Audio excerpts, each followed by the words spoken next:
Penggunaan mahkota dewa sebagai afrodisiak meningkatkan gairah seksual pria, meningkatkan libido, atau meningkatkan kejantanan. Terbuktikah secara ilmiah?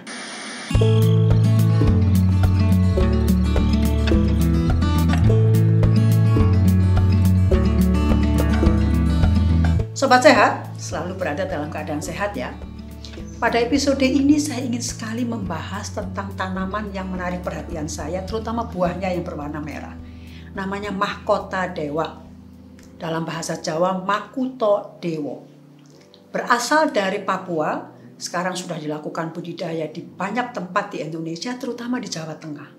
Masyarakat di sana menggunakannya untuk tujuan kesehatan.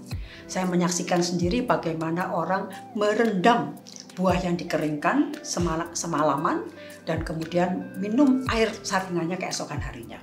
Namun yang menarik juga adalah bahwa ternyata budidaya sudah dilakukan di negara tetangga kita, Singapura dan Malaysia. Mereka juga menikmati manfaatnya bagi kesehatan. Apa saja? Gangguan kesehatan pada saluran cerna, menurunkan tekanan darah, mengendalikan kadar gula darah, kadar kolesterol darah, dan yang menarik sebenarnya yang membuat populer tanaman ini adalah khasiatnya sebagai anti kanker. Ada yang menarik lagi, khasiatnya sebagai afrodisiaka pada pria. Tentu semua ini menarik perhatian peneliti Indonesia, Malaysia, dan negara Asia lain. Bagaimana hasil penelitiannya? Kita ikuti ulasan selanjutnya. Nama ilmiah tanaman ini adalah Valeria macrocarpa dari suku Timelaceae. Bisa mencapai tinggi 18 meter pohonnya. Daunnya tunggal berwarna hijau gelap, ujungnya runcing. Bunganya berwarna putih berbau aromatik. Ada lebih kurang 4 mahkota bunga yang kemudian menyatu di bagian dasarnya membentuk bentukan seperti trompet. Buahnya hijau yang kalau masak berwarna merah, di dalamnya ada 2 biji. Bagaimana khasiatnya? Dan apa zat kandungannya? Yang pertama harus saya sampaikan adalah aktivitas antioksidan dan anti radang. Mengapa?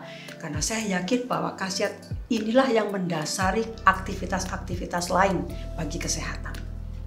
Studi melalui penelitian-penelitian ilmiah, ulasan-ulasannya itu membahas tentang berbagai pelarut etanol, metanol, etil asetat, air untuk mencoba mencari zat-zat kandungan apa yang terdapat di dalamnya.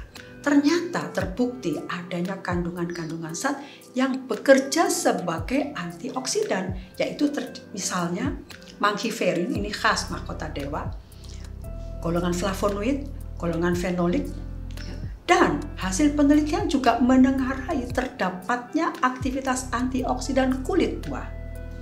Studi juga menengarai bahwa kekuatan antioksidan itu sangat ditentukan oleh pelarut yang digunakan pada penelitian. Antihipertensi, ini menarik.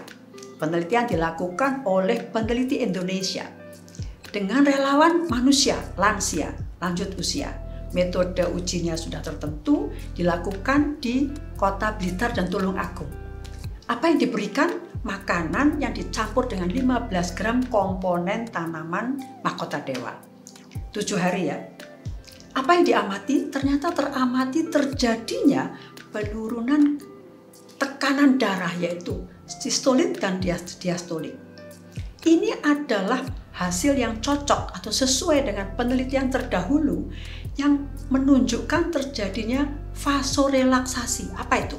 Terjadinya penurunan tekanan pada pembuluh arteri. Artinya relaksasi ya. Dan penurunan denyut nadi. Zat apa yang diduga bekerja seperti itu? Manghiferin, asam galat, dan rutin bekerja sebagai, sekali lagi, vasorelaksan. Bagaimana dengan aktivitas mengendalikan kadar gula darah? Ada penelitiannya. Dilakukan pada hewan coba tikus yang dibuat mengalami peningkatan kadar gula darahnya. Diberikan ekstrak etanol buah. Hasilnya menunjukkan terjadinya penurunan kadar gula darah dibandingkan dengan kelompok yang diberi obat diabetes. Bagaimana cara kerjanya? Terdapat dugaan peran penghambatan enzim glukosidase, artinya menghambat pengambilan atau penyerapan karbohidrat termasuk gula di sini di usus kecil. Penelitian itu juga menengarai terjadinya keamanan atau aman. Jadi penggunaan ekstrak ini aman pada fungsi ginjal dan fungsi liver. Aktivitas penurunan kadar kolesterol secara empiris dibuktikan secara ilmiah. Digunakan ekstrak etil asetat pada hewan coba yang mengalami peningkatan kadar kolesterol. Titik tangkap kerja pada liver itu yang diamati, yaitu titik tangkap kerja di mana terjadi peningkatan atau produksi dari kolesterol baik, HDL. Hasilnya menunjukkan terjadinya peningkatan kadar HDL atau kolesterol baik. Dan fungsi liver tetap berada dalam keadaan baik alias aman. Penggunaan mahkota dewa sebagai afrodisiak meningkatkan gairah seksual pria, meningkatkan libido atau meningkatkan kejantanan. Terbuktikan secara ilmiah sudah dilakukan studi walaupun masih pada hewan percobaan. Penelitian dilakukan melalui kolaborasi peneliti Indonesia dan Iran. Apa hasilnya? Banyak. Antara lain, terjadi peningkatan ketebalan tubulus seminiferus pada organ kelamin pria. Ini adalah bagian dari organ kelamin yang dindingnya itu terdiri dari sel-sel yang menghasilkan sperma. Artinya terjadi peningkatan jumlah sperma dan ketahanan sperma lebih kuat, viabilitas. Di samping itu pada serum juga terdeteksi terjadinya peningkatan kadar hormon testosteron, kadar hormon kelamin pria, hormon pria. Bagaimana cara kerjanya? Sebagai pendongkrak gairah seksual pada pria, diduga ada senyawa golongan alkaloida dan fenol bekerja langsung pada sistem saraf pusat. Jadi memacu pesan-pesan yang meningkat kepada saluran-saluran yang berperan untuk meningkatkan kejantanan pria dan juga meningkatkan fungsi jaringan gonadal, jaringan yang berperan pada peningkatan sperma. Khusus untuk aktivitas afrodisiak ini silahkan mengamati juga video yang sudah saya unggah sebelumnya yang berkaitan dengan herbal untuk kejantanan pria. Aktivitas terakhir, anti kanker. Ini yang membuat mahkota dewa menjadi populer. Artinya apa? Studi sudah dilakukan terhadap banyak jenis sel-sel kanker. Sel kanker ovarium, uterus, kolon, paru, bahkan kanker mata. Dan hasilnya memang terjadi penekanan pada umumnya ya, pada sel-sel yang ganas tadi, sel-sel yang liar tadi. Macam-macam juga mekanismenya, termasuk mengkerutkan sel, menyebabkan apoptosis yaitu kematian sel-sel yang sudah rusak tadi. Nah, ada yang menarik perhatian saya, yaitu uji anti kanker payudara. Dilakukan oleh peneliti-peneliti Indonesia terhadap berbagai macam bagian tanaman mahkota dewa, yaitu pada ekstrak etanol daun, buah, kulit buah, dan biji.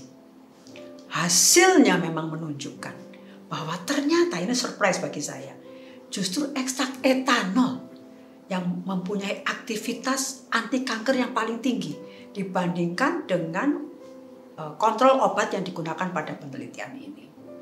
Bagaimana mekanismenya? Apoptosis, jadi membantu menghilangkan atau membuang sel-sel yang memang sudah rusak. Sel kanker kan sel yang rusak. Ada satu lagi yang menarik perhatian saya, aktivitasnya yang sudah diuji untuk endometriosis. Apa itu endometriosis? Jadi bagian luar dinding uterus itu mengalami penebalan yang tidak pada seharusnya. Itu menyebabkan gangguan, pasti rasa nyeri, haid tidak teratur atau haid yang berlimpah, yang banyak sekali mengeluarkan darah. Nah, ini diduga aktivitas ekstrak etanol itu bekerja menghambat atau mencegah terjadinya perkembangan atau pertumbuhan pembuluh darah yang memberi makan pada sel-sel yang rusak tadi. Dan juga tentunya apoptosis, mempercepat proses kematian sel-sel yang sudah rusak. Bagaimana keamanan mahkota dewa? Penggunaannya melalui berbagai uji secara umum dinyatakan aman. Namun belum ada data pada wanita hamil, wanita menyusui, bayi, balita, lansia. Harus berhati-hati. Bagaimana cara mengkonsumsinya? Secara tradisional orang menggunakan bagian buahnya. Jadi biji dikeluarkan, buah diiris-iris, dipotong-potong, dikeringkan. Dan kemudian diambil secukupnya, direbus dengan api sedang sampai mendidih. Kemudian api dikecilkan lagi, Pemanasan dilanjutkan selama 10-15 menit. Saring, minum 2-3 kali seminggu. Sekarang sudah banyak produk-produk yang dijual bebas di pasaran, produk jadi. Seperti biasa, perhatikan baik-baik mutu produknya, anjuran cara pemakaiannya termasuk kadaluarsa dan izin edarnya. Konsumsi tentu harus dilakukan secara teratur, dan apabila ada reaksi yang tidak kita kehendaki, hentikan dulu pemakaian. Apabila keadaan sudah normal kembali, bisa dicoba melakukannya dengan dosis yang lebih kecil. Sobat sehat, mayoritas penelitian terbatas pada sel-sel kultur dan hewan coba. Perjalanan masih panjang. Namun, satu hal yang saya pasti, hasil studi menunjukkan terdapatnya zat-zat kandungan yang sangat kaya dan berlimpah, yang saya yakini juga mampu menjaga kesehatan sel. Kesehatan sel adalah utama bagi tercapainya keadaan sehat. Yang harus kita lakukan hanyalah mengonsumsinya secara teratur. Dalam kondisi apa? Pola hidup yang sehat yang berulang kali saya katakan. Pola makan, nutrisi cukup, istirahat, olahraga, dan manajemen stres. Semoga informasi ini bermanfaat bagi kita semua untuk mendapatkan keadaan makin sehat. Stay healthy, salam sehat.